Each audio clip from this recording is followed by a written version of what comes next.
नमस्कार दोस्तों, हमारी आज की कहानी सास करवाती थी ननद से बहू बेटे की निगरानी। बहू ने सिखाया सास को अनोखा सबक।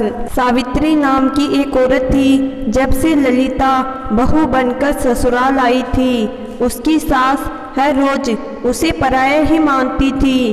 कोई भी सामान इधर उधर हो जाता तो सावित्री जी ललिता को चोर भरी निगाहों से देखती। एक दिन ललिता बाजार गई राशन का सामान लेके। जब वह वापस आई तो सावित्री जी बहू को किसी काम में लगाकर उसके कमरे की तलाशी लेती कि ललिता चुपके से कुछ बाजार से कोई सामान तो नहीं लेकर आई।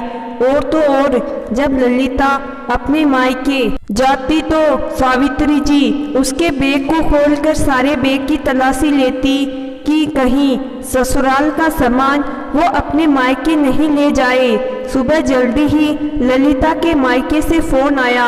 तब सावित्री जी अपनी बेटी रागिनी से बोली, जाओ भाभी के पीछे, कहीं अपने मायके वालों से कुछ घर की बात ना कर ले, कहीं कुछ सामान ना पकड़ा दे। सासू माँ रागिनी अपनी माँ का इशारा पाते ही चल दी भाभी के पीछे पीछे अपना हमेशा वाला काम करने। कान लगाकर भाभी की बातें सुनना और ताका झांकी कर भाभी क्या कर रही है सारी बातें माँ को बताती थी। ननद को अपने कमरे के पीछे छुपते देख ललिता समझ गई कि इसे जरूर सासू माँ ने उसके पीछे पीछे भेजा है। उसकी ताका झांकी और कान लगाकर हर बात सुनने के लिए। फिर उसके बाद नमक मिर्च लगाकर अपनी माँ से बताएगी। ललिता के मायके से जब भी कोई आता तो पहले तो सासू माँ उसे उसके मायके वालों के साथ एक मिनट के लिए भी अकेला नहीं छोड़ती। हर समय उसे काम में ही उलझाए रखती और जहाँ जरा सा ललिता उनके साथ अकेले बैठ जाए तो तुरंत बेटी को पीछे लगा देती। वो उसके मायके वालों के साथ ही ये चुगली की हरकत नहीं करती थी, बल्कि अगर ललिता अपने पति अनिल के साथ होती तब भी वो दोनों माँ बेटी उसकी नज़रबंदी करती और कान लगाकर उनकी हर बात सुनती। बाद में तिल का ताड़ बनाती। पहले तो ललिता इन सब बातों पर ध्यान नहीं देती थी, लेकिन पति पत्नी की हर समय नज़रबंदी करना उसको अच्छा नहीं लगता था। ललिता के मायके से किसी का फोन आता तो सासू माँ वहीं जमी रहती और बातें सुनती रहती। इस बात पर सख्त निगाह रहती कि अनिल अपनी पत्नी के लिए कोई सामान ना ले आए। जहां अनिल कहीं बाहर से आता तो रागिनी ललिता को उसके पास जीतने का कोई मौका नहीं देती, खुद ही उसके आगे पीछे नाचती रहती और यह देखती कि कहीं भैया भाभी के लिए कोई सामान तो नहीं ले आए हैं। एक दिन अनिल रात में बाहर से आया, डोरबेल बजी तो उस दिन रागिनी की बजाय ललिता ने जल्दी से दरवाजा खोल दिया।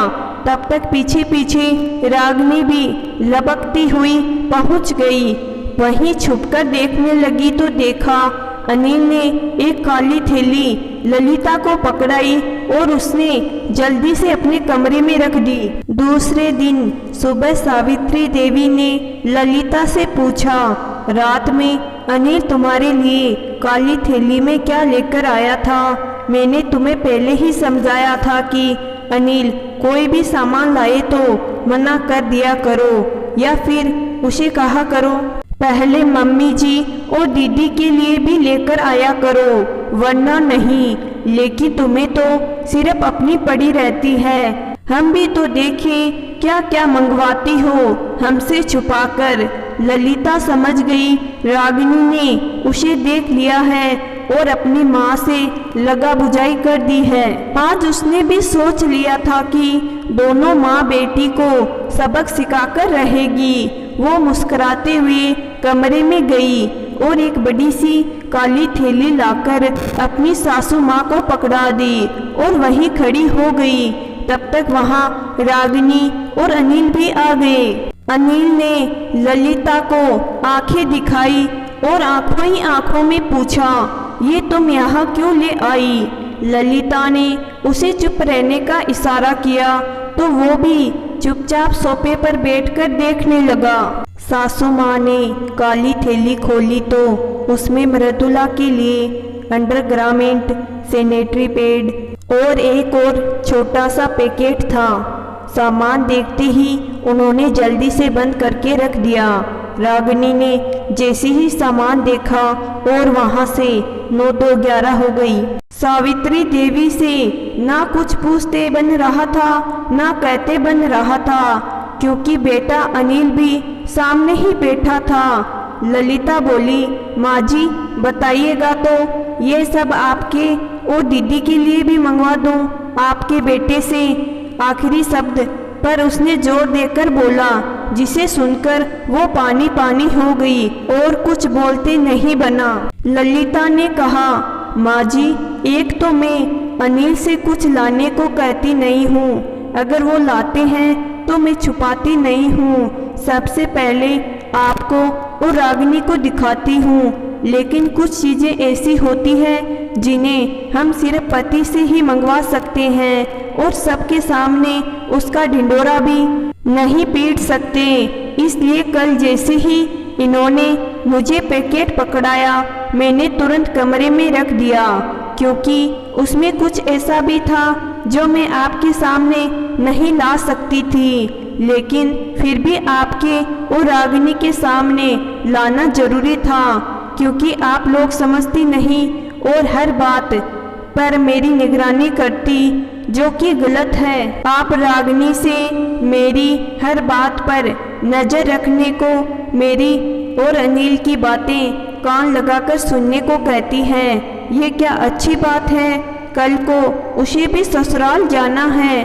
अपनी इस आदत से अपना ही घर फोड़ लेगी वो। मेरे मायके से कोई आता है तब भी आप उसे मेरे पीछे लगा देती हैं। जब वो ससुराल जाएगी वहाँ भी उसके साथ ऐसा हुआ, कहीं वहाँ इसकी ननद सास भी ऐसी ही हुई, तब इसको अपनी गलत हरकतों का अंदाजा होगा। इसलिए अभी समय है, आप दोनों अपनी आदतें सुधार लीजिए, वरना मैं भी ज़्यादा दिन आप लोगों का लिहाज नहीं कर पाऊंगी, क्योंकि पति पत्नी के रिश्ते में कुछ पर्दा होता है जो सबके सामने खोलकर नहीं बताया जा सकता है। आप लोग इस तरह निगरानी मेरी बातें कान लगाकर सुनेंगी और फिर इधर उधर करेंगी तो मुझे अलग रहने के बारे में सोचना पड़ेगा।